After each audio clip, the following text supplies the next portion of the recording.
today I'm going to show you how I do my makeup for my acne prone textured skin, specifically for the summertime. I plan on creating a lot of content around acne prone textured skin, so if you're new to my channel, don't forget to subscribe, and if you're interested in seeing how I do my makeup routine for the summer, then keep on watching. So I've already done this, but I always apply on sunscreen just because I do use chemical exfoliators, vitamin C, things that can make my skin more sensitive to the sun. The one that I'm using this month is a CeraVe Ultralight Moisturizing Lotion with SPF 30. This isn't my absolute favorite, I'm just trying to use it up, but my all-time favorite sunscreen is by e.l.f. and it's the UV Clear. This formula is very similar, but I think it has less sunscreen and it's more accessible in the drugstore. It is what I would consider a no white cast sunscreen, at least on my skin tone.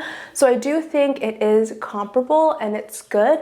It's also I think half the price of the e.l.f. one. So if you're on a budget, I think this one will do the trick, but the e.l.f. is my all-time favorite. And if you want to buy any of these products, I have linked my affiliate links down in the description below. Once that settles, I'm gonna go in with the Hourglass Vanish Airbrush Primer, my all-time favorite primer if you have textured skin. I have noticed a big difference if I don't apply this on before foundation. My skin and my makeup doesn't look as smooth. It's not only one of those poreless primers, it just creates a really nice smooth base for your makeup, and that's why I really like it. So I'm just going to dot it on, usually where I have the most texture, which is my cheeks, and then I'll just kind of spread out the rest for the skin. And if you can't tell, my skin just gets red from any type of contact with my hand. I just have really sensitive skin, unfortunately. This is an extremely expensive primer. I don't think you necessarily need it.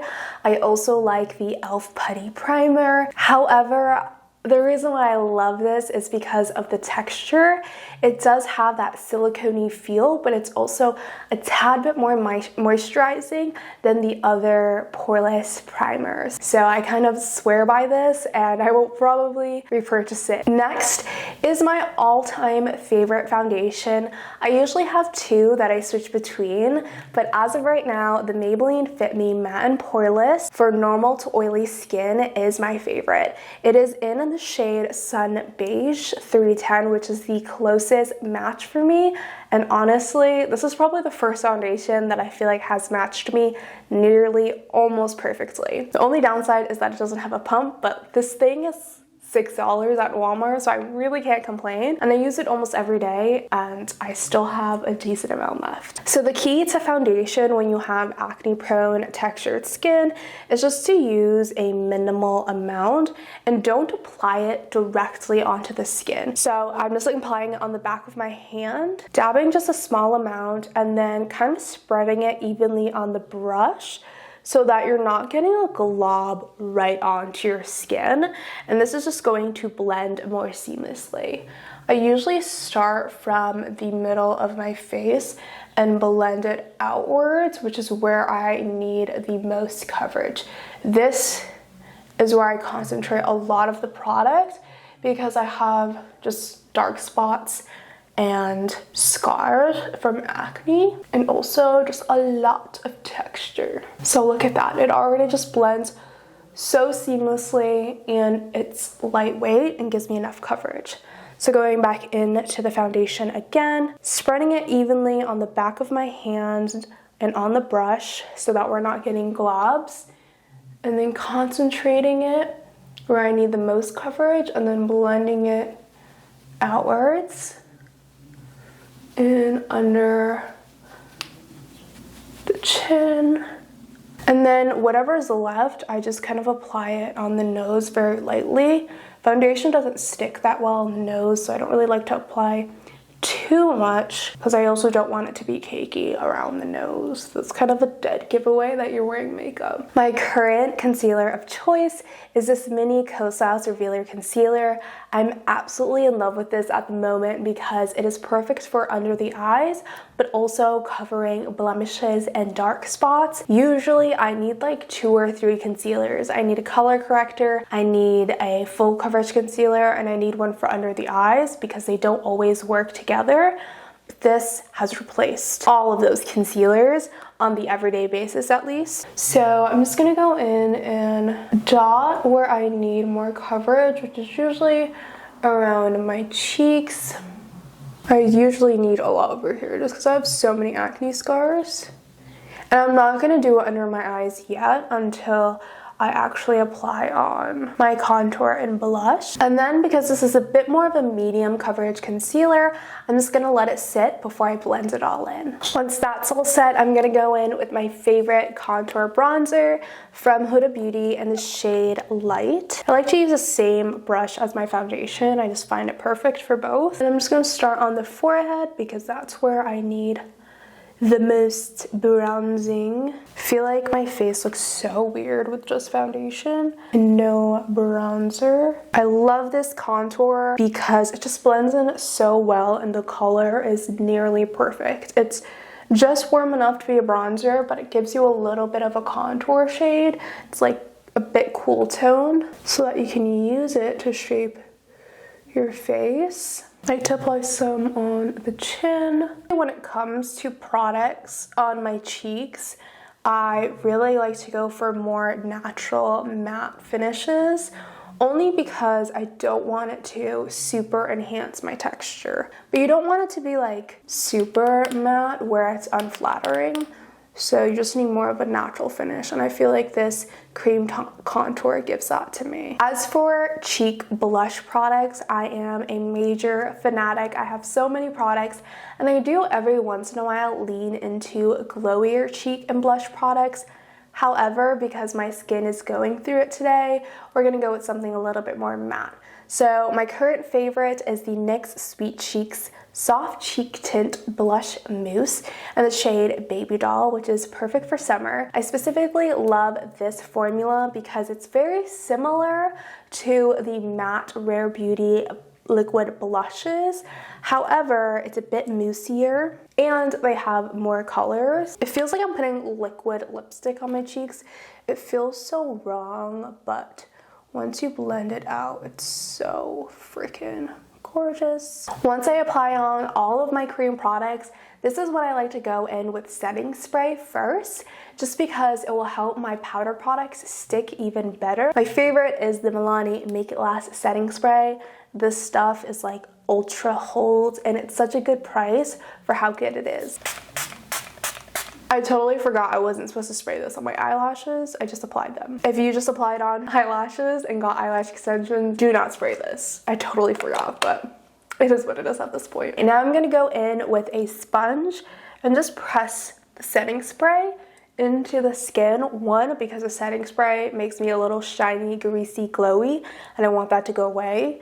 And then also I just want to make sure that the products are really set with that spray. And once I apply on powder, it'll look even better, because if my skin isn't completely dry, applying on product like powder is going to give it a weird consistency.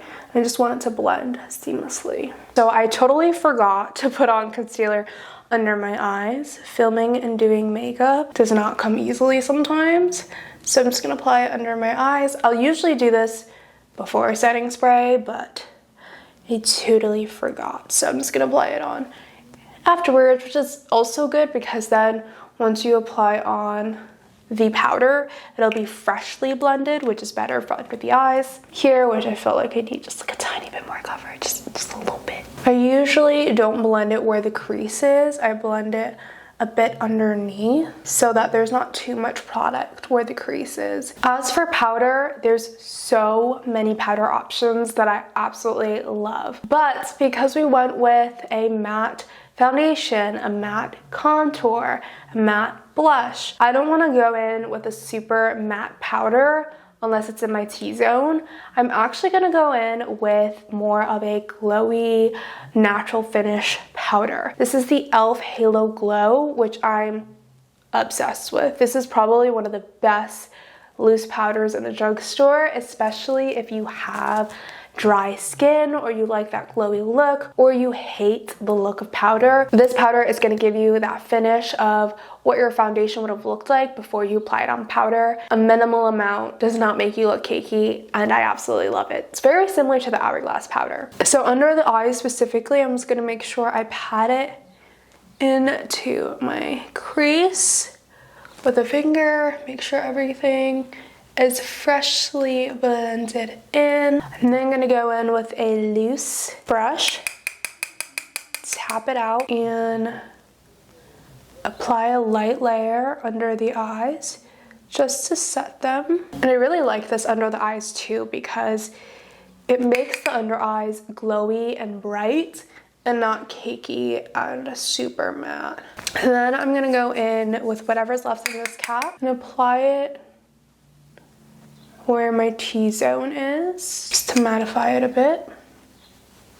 Once my skin is lightly set, this is when I go in with powder bronzer and powder blush. This is really going to lock in that makeup to make sure it lasts all day. My bronzer of choice is the Physicians Formula Butter Bronzer in the shade Deep Bronzer. This is a bit more of a glowy bronzer, which will again make sure our skin is matte but not flat, if you know what I mean. And it gives a little bit of a glow so that your skin ends up looking like skin. And I also like to use the shade on my crease. My blush of choice is usually the Makeup by Mario Poppy Pink, which is this gorgeous cool tone pink color.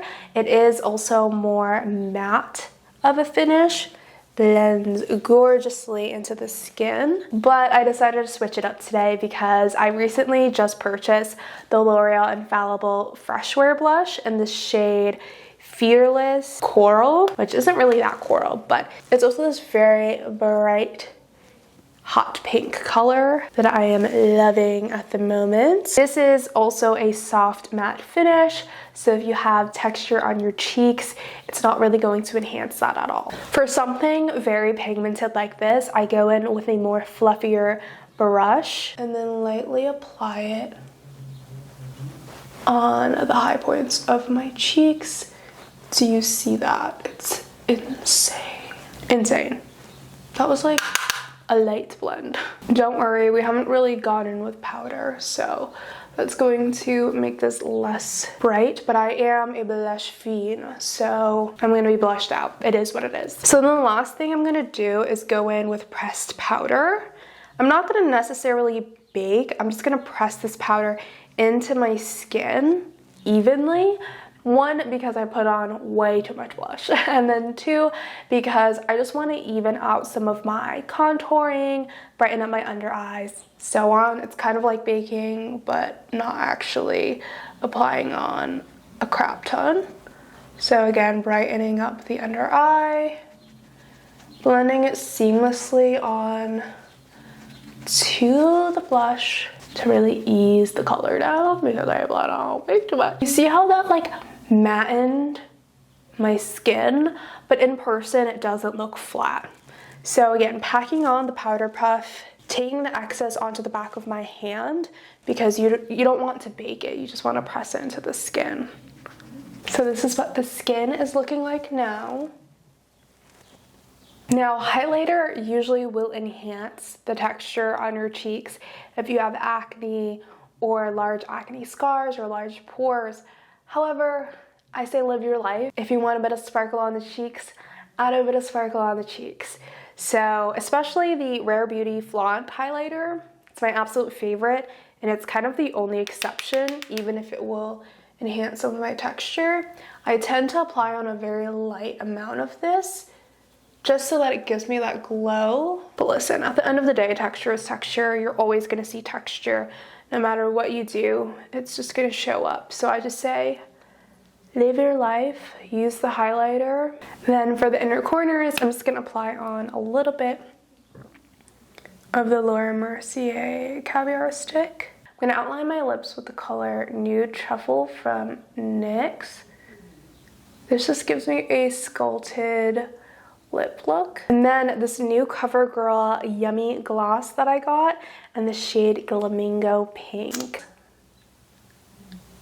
And then I do have fake eyelashes on, so I'm just going to perk them up a bit with my eyelash curler.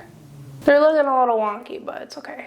So finally, we have finished my long freaking makeup routine.